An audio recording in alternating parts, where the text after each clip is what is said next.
बहुत समय पहले की बात है। एक सुंदर रानी खिड़की के पास बैठकर सिलाई कर रही थी।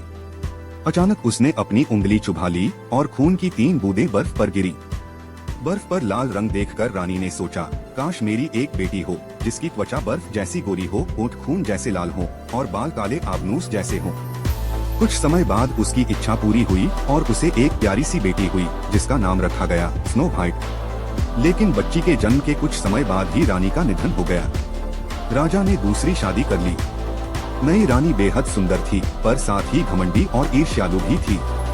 रानी के पास एक जादुई दर्पण था। वह हर दिन पूछती, दर्पण दर्पण दीवार पे बताओ सबसे सुंदर कौन है संसार में, और दर्पण हमेशा जवाब देता, हे रानी आप सबसे सुंदर हैं। लेकिन जैसे जैसे स्नो व्हाइट बड़ी होती गई वह और भी सुंदर होती गई। एक दिन दर्पण ने कहा, हे रानी अब स्नो व्हाइट आपसे भी सुंदर है। यह सुनकर रानी क्रोध और जलन से पागल हो गई।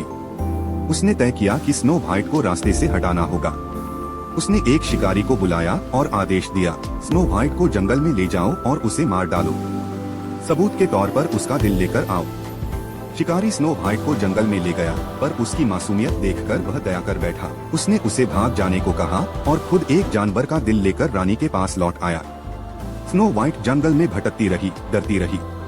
चलते चलते उसे एक छोटा सा प्यारा सा घर दिखा। यह घर 7 बौनों का था, डॉग, हैप्पी, स्लीपी, बैशफुल, क्रम्पी, स्नीजी और डूपी। घर अंदर से बहुत छोटा सा और प्यारा था। सब कुछ छोटा छोटा, बिस्तर, कुर्सियाँ, मेजें। थकी मांदी स्नो व्हाइट वहीं सो गई। जब शाम को 7 बौने काम से लौटे तो उन्होंने उसे देखा।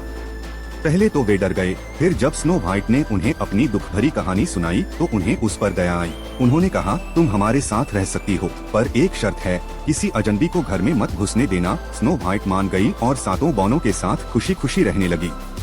लेकिन दूसरी ओर रानी को भी जब दर्पण ने बताया कि स्नो व्हाइट अब भी जिंदा है तो वह गुस्से से कांप उठी।